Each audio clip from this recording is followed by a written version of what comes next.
Þetta verkefni er 0,3 mótun inndráttur í sérhlutanum. Ég er búin að móta að hluta til textann og þið gerið það sjálf bara samkvæmt fyrirmælunum hér í textanum. En ég ætla að byrja á því að velja með ykkur hérna eins og kemur fram í textanum hérna mótun texta heading 1 og þá ætlum við að nota fyrirsagnastíla sem eru tilbúið form af fyrirsögnum og það er undir Home, Styles og þá er líka gott að hafa alveg á hreinu að vera með kveikt á paragrafsmerkjum svo við sjáum greinarskilin. Ég ætla að velja hér af listanum heading 1 og þið fáið þetta í 20 punkta letri sem er svolítið stórt en allt í fínasta lagi. Og við förum svo hérna í næstu fyrirsögn sem er hérna paragraf special hanging heading 2 og veljum við hérna heading 2 aðeins minna letur og það er önnur hérna sem er með heading 2.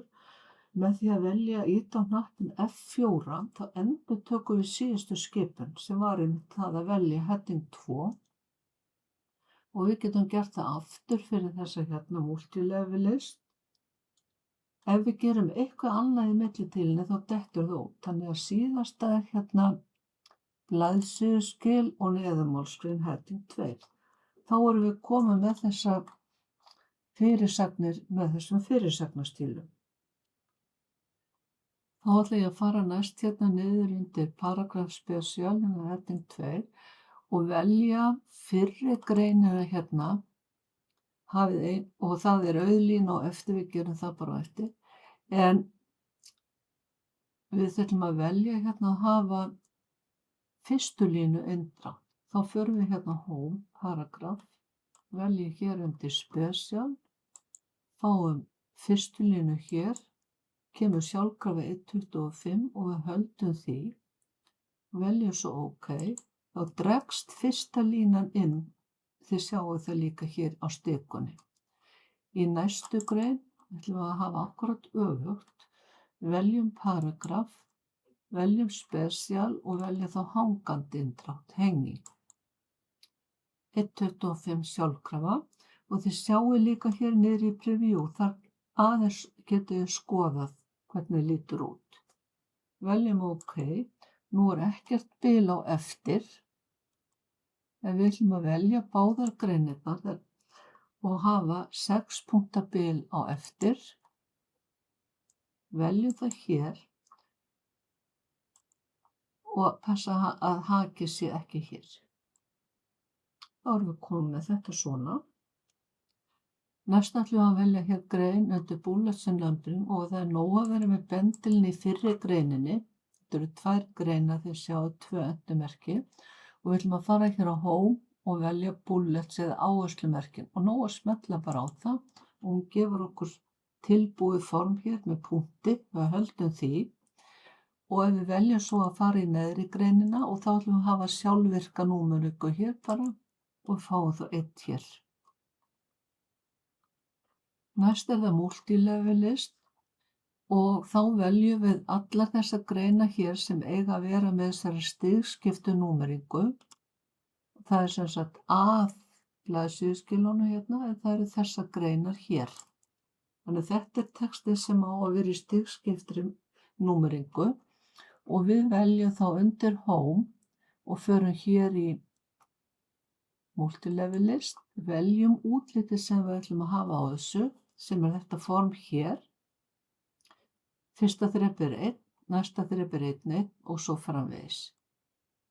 Við fáum þá hins vegar í byrjun allt á fyrsta þrepinu, 1, 2, 3, 4, en nú ætlum við svo að breyta því og þá þurfum við að fara aftur inn í valmyndina og velja hér Define New Multilevel List og þá ætlum við að velja formið á þessu. Fyrsta grein eða fyrsta númerikinn, það ráða að vera bara við útvísbási og 0, velja svo Set for all levels og við ætlum að hafa bilið yfir á næsta þrep vera 1 cm og viðbótar inndráttur fyrir hvert nýtt þrep er 1 cm. 0, 1 og 1.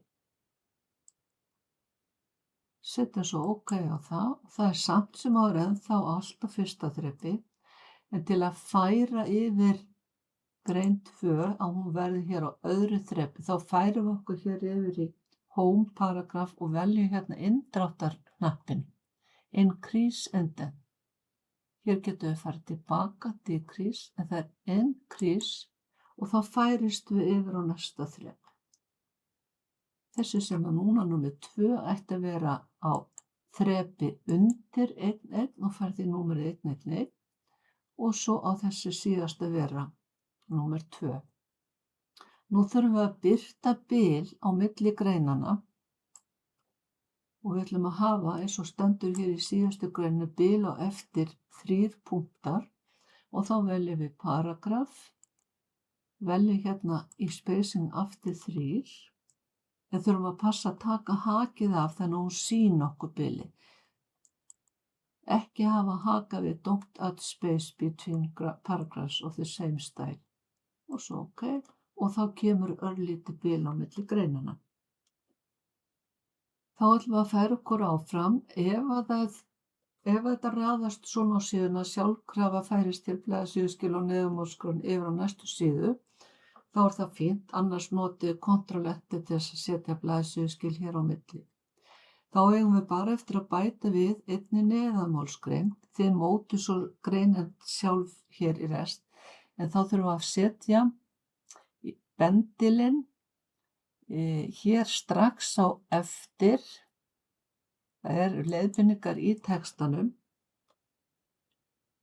Þá erum við í raun og veru að búa til tilvísun í texta sem kemur neðst á sömu síðu, þetta footnote. Og þá veljum við aðgerðina og það er undir references og þið sjáum hér insert footnote. Og þá hrökkum við neðst á síðuna. Það kemur einn hér neðst á síðuna en líka hér uppi í textanum. Og við byrjum á því að ýta á dálknappinn til að fá bil að textanum. Sláum hér inn textan og það þarf að móta hann með Ctrl+T til að fá í raun og veru hangandi inndrátt.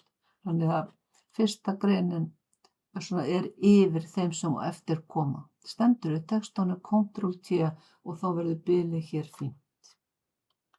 Ctrl+T er raun og veru flýtiskipun fyrir að setja hangandi inndrátt. Þá er þetta komið hjá okkur. Og þið munið hér upp í textanum svo bendillinn tilvísun að tákna fyrir einn.